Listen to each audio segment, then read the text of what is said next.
Kamusta, Dalis, and welcome back. Just looking at my background, you know that love is the theme of this month. So for today's video, we will be making Barbie a heart-shaped top. So first, take out your fabric and trace out the pattern.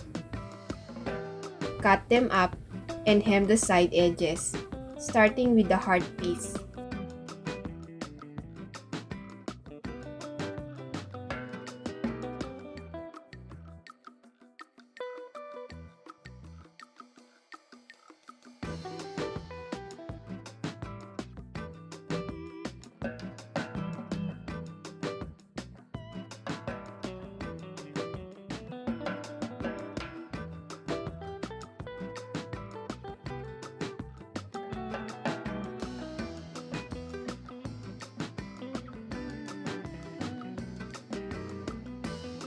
After everything is hemmed, take out the heart pattern from before and trace out the line marks drawn on it onto the fabric.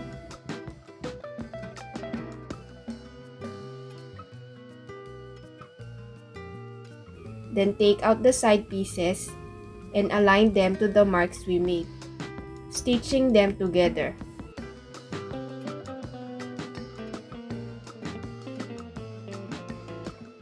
Next, get an embroidery thread and cut 2 strands. Place it on a needle and tie a knot on its end. Pierce it to the top front of the heart to make the shoulder straps.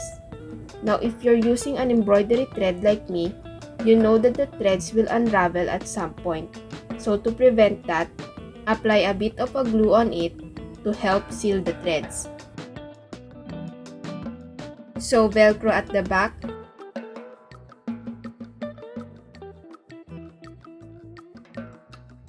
And we have our heart top.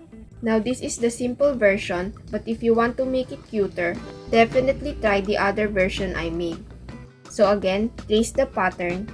This time I'm using a longer version of the top, cut, and like before, hem all the edges.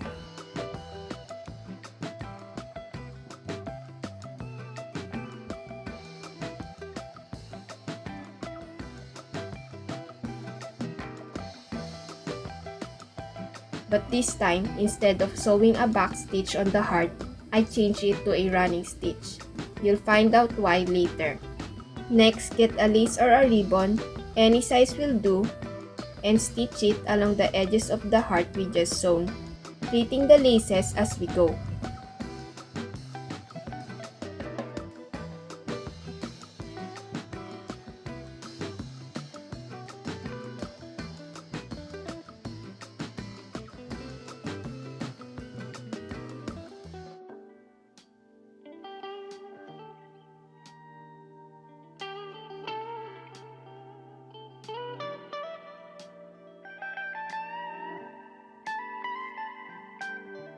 Stitch everything together, and like before, use an embroidery thread to make the straps.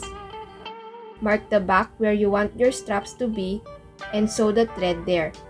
Once you're okay with the length of the straps, tie a knot on its end to hold the strap in place.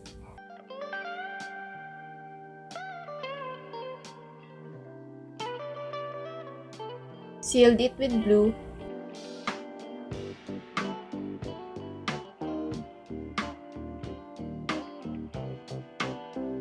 Add Velcro at the back.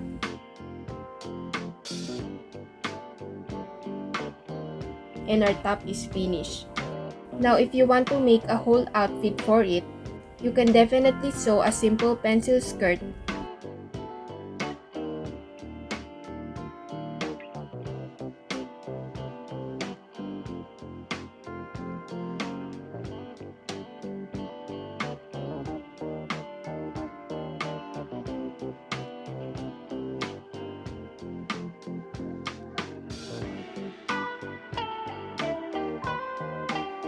Or sew a pants to go with it.